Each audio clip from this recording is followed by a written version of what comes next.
Ladies and gentlemen, welcome to the bench. Today we've got part of an AM transmitter module that a friend of mine who does engineering for a station wanted me to have a look at.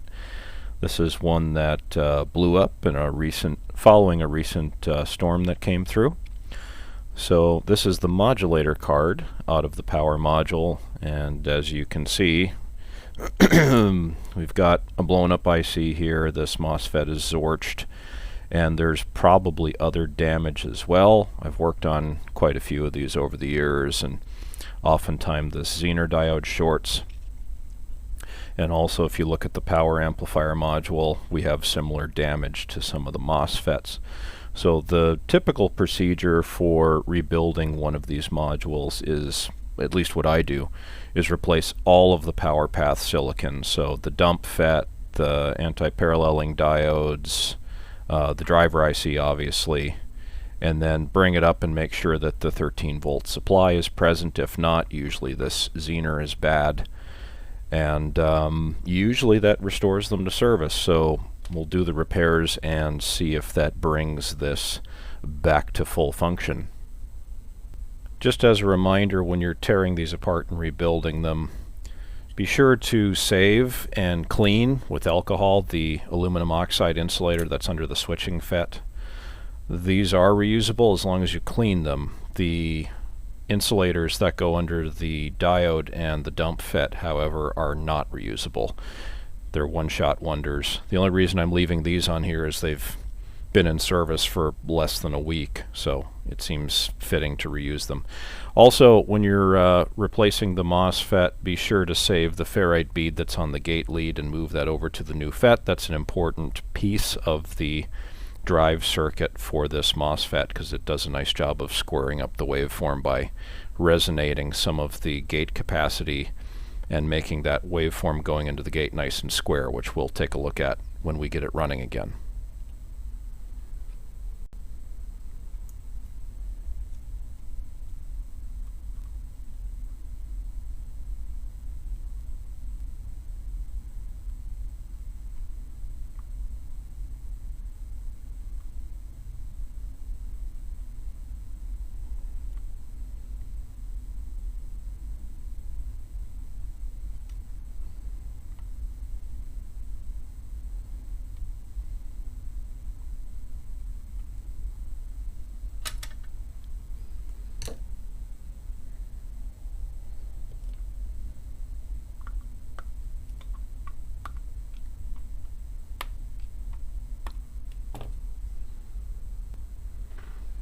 When applying the heatsink grease to the insulators and the transistors, this is the insulator, I've just plopped a blob of the grease on there.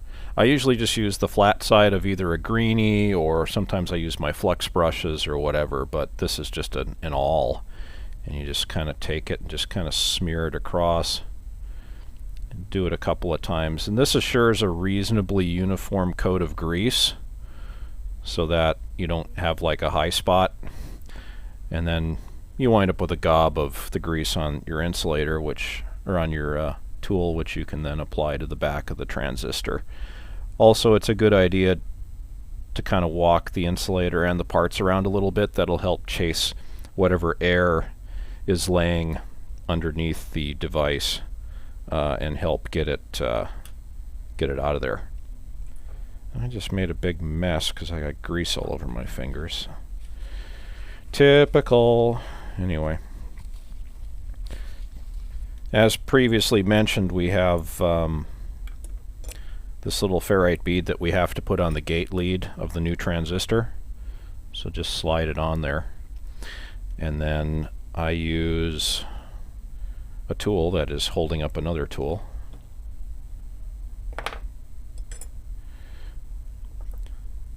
So I just very carefully bend the lead down and then bend it back flat. So you put like a little sort of J-hook in it, and that allows the lead to sit flat on the board, which is what we need. You kind of just do it, I don't know, there's no real science to it. You do a few of them, you kind of get the feel for it, and then the same thing. Take the little blob of grease and just kind of smear it across the back of the transistor. And you'll see how you can kind of see the metal back. That's what you want, because it means that you've got just enough grease to fill in the voids in the back of the base metal so that you get reasonably decent thermal conductivity into the heat sink. And same kind of thing as before, just kind of walk the transistor around and then finally put the mounting screw in. Tighten it up. A lot of these devices have little insulating washers on them, so it would behoove you not to make them too tight. And also the thing will have a tendency to kind of squish. And so like you'll see there's actually a gap, because I don't precisely measure these or anything. So you just kind of make sure you're grounded, and then just kind of mash the lead flush a little bit, and then go ahead and solder it. Just as kind of an ESD precaution, which is kind of moot, but it bears repeating or mentioning. I usually start with the source first, and then the drain, and then the gate. The gate is the most sensitive to electrostatic discharge, so it makes me feel better, whether it's just, you know, empirical or warranted or not. But do the gate last. That way, if there is ESD, it's got a path to go. And so now we'll throw the diode on there and a new IC, and then we'll hook this up to the test jig and see if it actually works. Alright, so now with all of the parts installed, we can bring the module up for testing, the modulator card anyway. And so consulting the schematic for the service manual, you can see all the signals that are required to turn this thing on. Initially, we're just looking at the low side drive, which you can see on the on pin 1 here.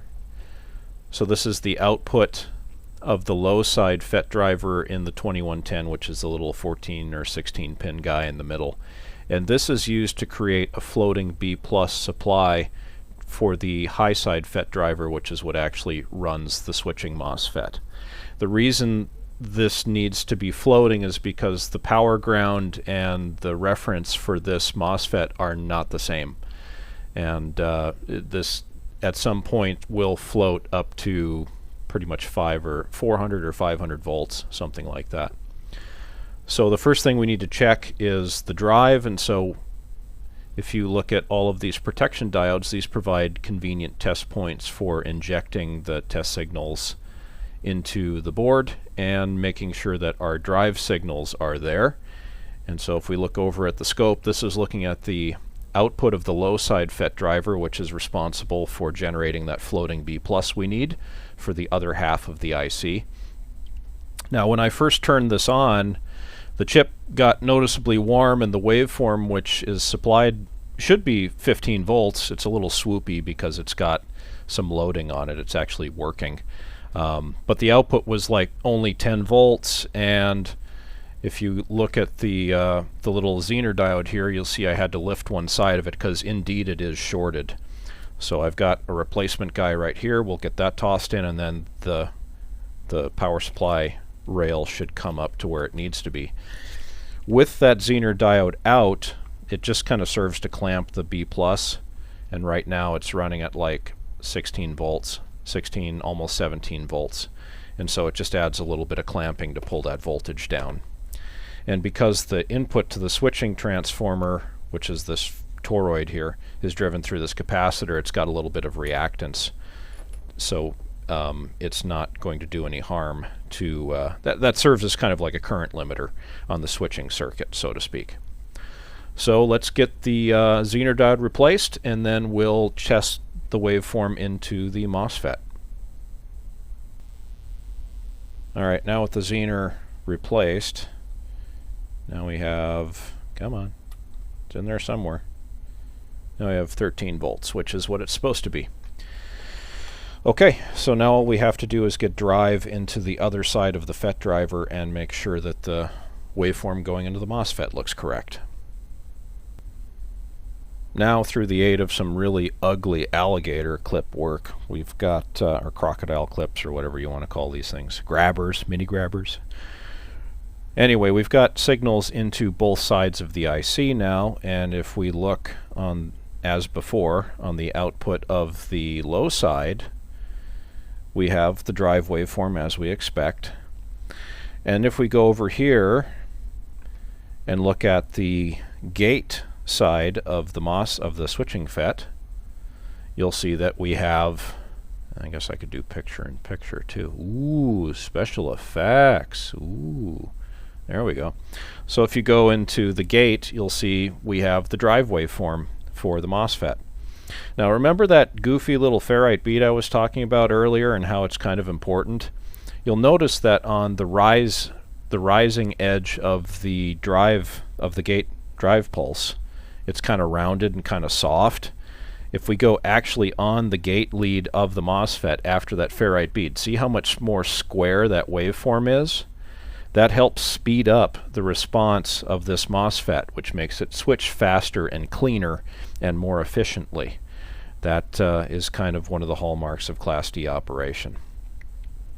So now that we've got that working, I can turn the modulation on my function generator back on, and we should be able to see the pulse. And this is pulse width modulation, so when the transmitter is actually modulating, this is actually what it's doing at a much faster rate. So one thing to keep in mind too, the output of my function generator is only 5 volt TTL, so I've got this little box that I had to build to convert the level from 5 volt TTL up to 15 volts, because if the I think the cutoff is if the drive signals going into that IC are less than 10 volts, the circuit will not operate. So we have to sort of punch up the level to make it compliant with the input tolerance of the switching IC. So now that our modulator seems to be working correctly, the next step is to reinstall it in the power block, change out the parts in the PA and all of the other burned up parts, and then we'll actually apply some audio to this and make sure that it works. Okay, so at this point we've gone through and replaced all of the dead parts in the modulator card. I've replaced the diode in the filter card. Now we need to move on to the power amplifier section. This FET is cracked, and if you look at it sideways, you'll see it's actually split open.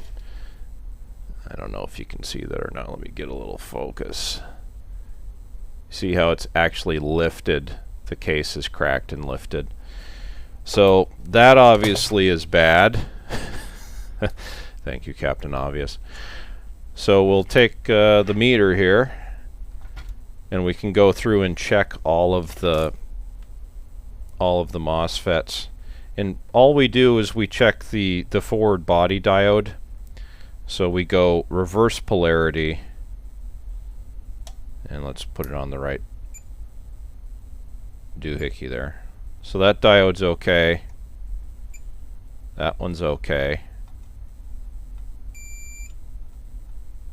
That one's shorted, and that one actually somehow is still okay. That's interesting.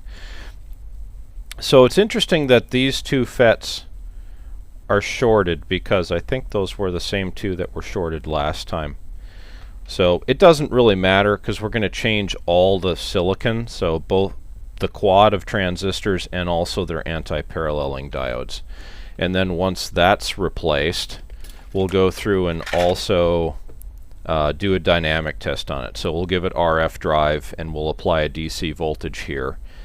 And once the output transformer is hooked back up and we hook the output to a load, we'll hook it up and see if it actually makes RF power.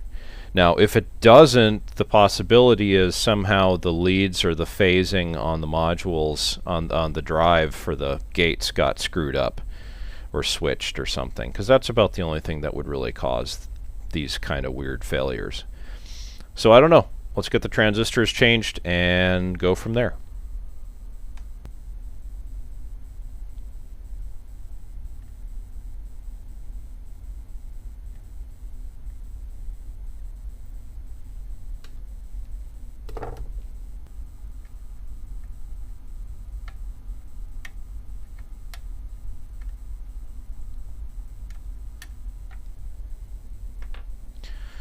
So one of the reasons we change all of the transistors and diodes is there's a phenomenon known as latent failure. So what happens is a transient comes through during the initial failure that may have caused one of the devices to fail. And that same transient is experienced by all the devices in the system. And so even though the device may work fine, it may not work fine for long because it causes damage. You know, it may weaken the die of one of the transistors and its switching capability may be reduced. And until something else comes by, you know, another transient or whatever, the the failure may not be immediately obvious, but it does weaken the device.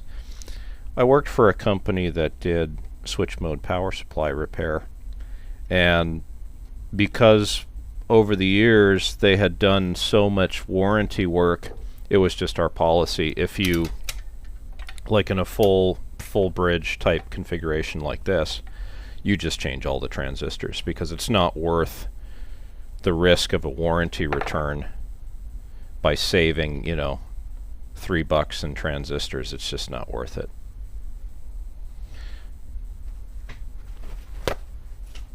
Like I mentioned earlier, the ceramic, or these are aluminum oxide insulators, are reusable, so reuse them.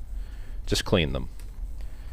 So we'll go through and remove all the grease, put new grease in.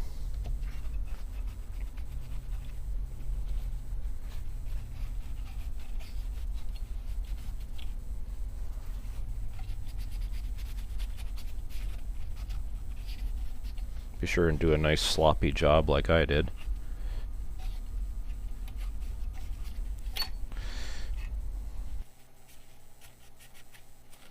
It's also an argument for not using too much grease because the stuff does make a royal mess.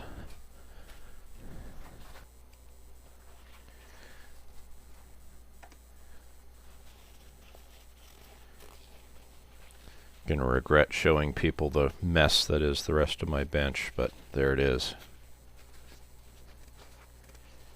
There's one.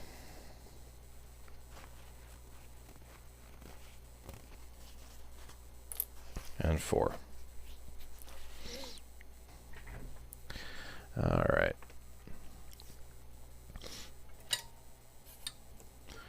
Also got to change all these little guys out too.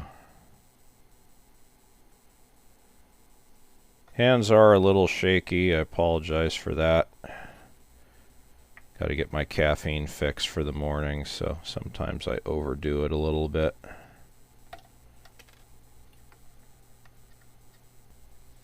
Actually, sometimes I find that my desoldering gun does a nicer job of this because it's got more heat. So it can get in and get like some these two, because there's like 3 junctions in there. Sometimes it's a little easier to go after it with this.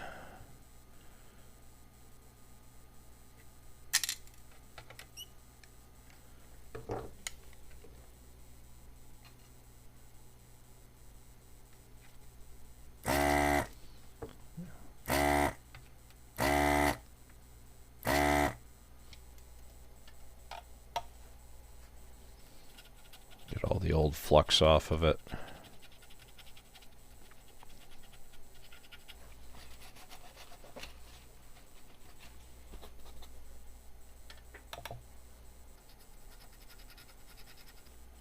Just felt something go thunk. I wonder what that was. Who knows?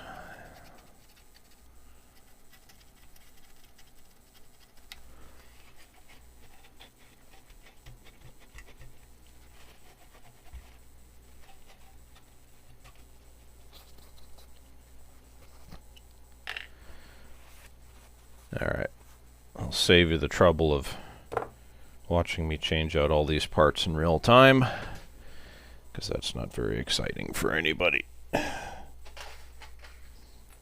problem with these modules is I can't really fully test them In order to really do that, you need a transmitter. I can hook drive signals up to it and put it under power and make sure that it will make RF that's modulated, but that's really about all I can do. I can't test them at power. I'd have to build a test jig for that. And for the 2 or 3 modules a year that I see, it's not really worth the trouble.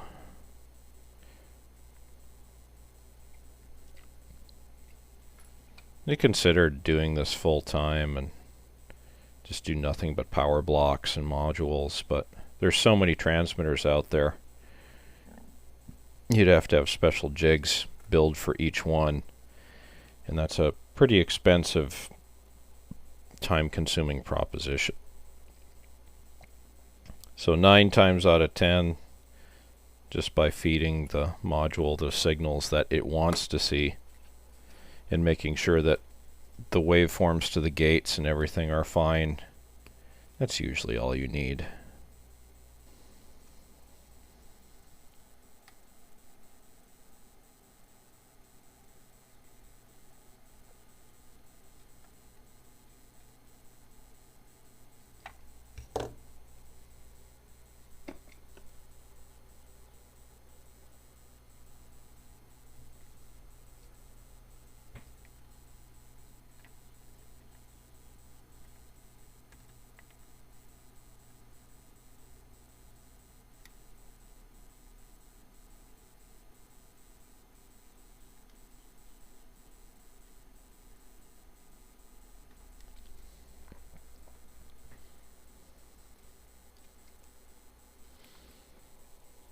Gotta keep swapping hands because stuff's always in the way.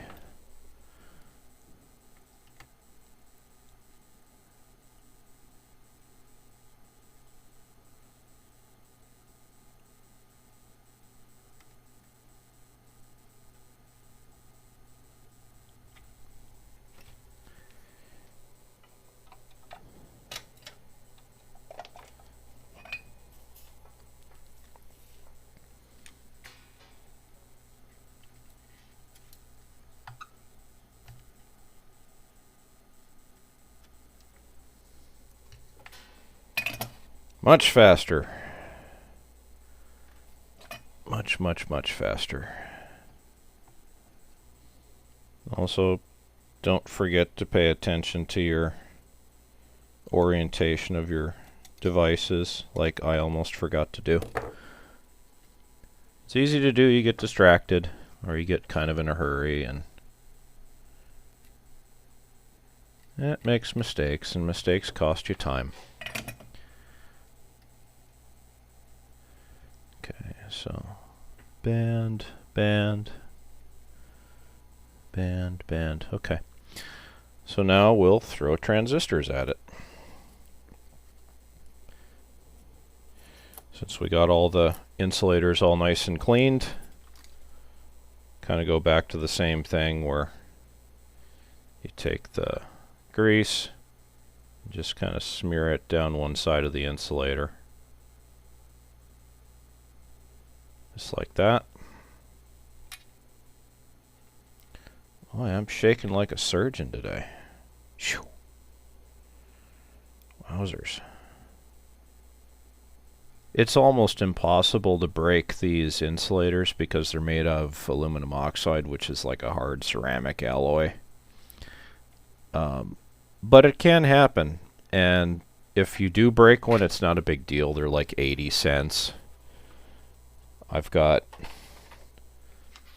a full bin of the guys, so because I use them for my own little projects here and there. So just like the transistors on the modulator, just kind of bend the leads down so that they sit flush. And we'll put a little grease on this guy.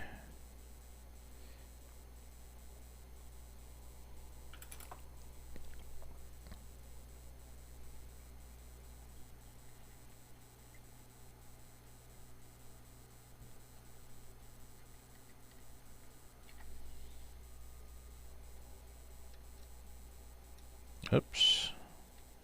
He slid on me.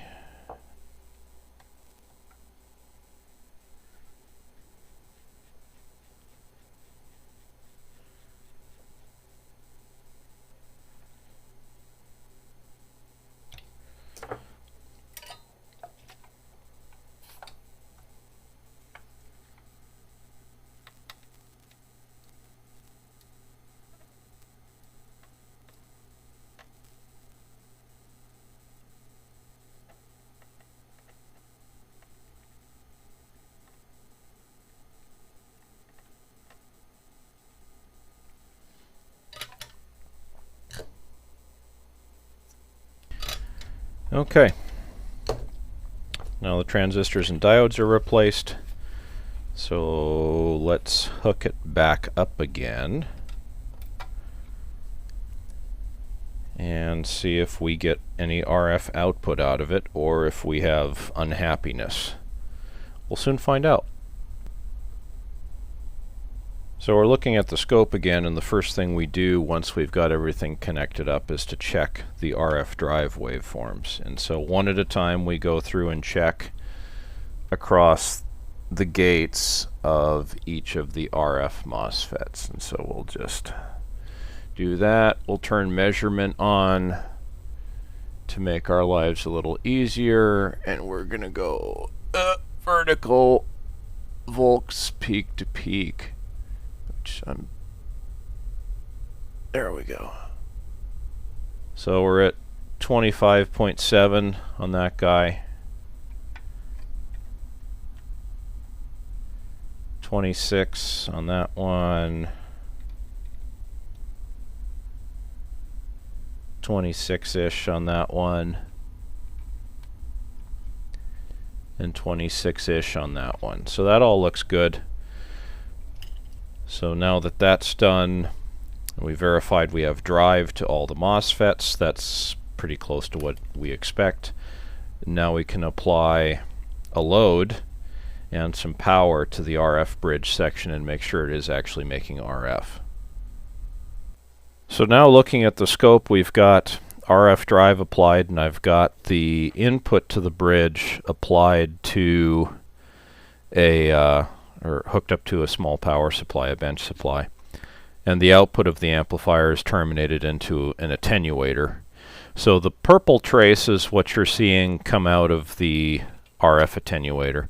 And so as we start increasing the RF voltage, we should see the current come up at a proportional rate. So that's 1 amp of current with 38 volts. And of course the voltages don't make a whole lot of sense. One thing I am noticing is that the current seems higher than I expect. Because with assuming a 1-to-1 turns ratio, which this transformer may or may not have, I don't know, you should see across a full bridge converter at RF frequencies, you should see 50 ohms on the output should be 50 ohms load impedance to the modulator. And this doesn't look to be quite that. So, but anyway, we can keep cranking up the voltage. And you'll notice we're starting to have some asymmetry problems. So we're at about 80 volts across the PA and about 2.2 amps of current draw. So what's that, about 170, 200 watts or something across the output, which, okay, that's fine. I can step it out. And you'll see the duty cycle looks a little screwed up, but I'm fully convinced this is going to work. So I think the next thing to do is to give the crank the power supply up to full whack and then start feeding the power amplifier with the modulator and make sure that it actually does modulate. So now we have the test signal generator hooked up, supplying drive signals, and we're looking at the output on the scope. We've set up the the function generator to provide a 400 hertz modulating signal at 35% duty deviation, which is what the resting duty cycle deviation is. And as we crank up the output, you'll see that we get pretty much what we expect. Let me turn the level down a little bit so it stops freaking out. And we have, according to the output on the tuner, 400 hertz modulation. So I am reasonably convinced that at this point this guy is ready to go. So we'll just kind of let it sit and cook for a while, and then we'll consider this one ready to go back into service. So there you have it. Repair of a Nautel J1000 power amplifier module.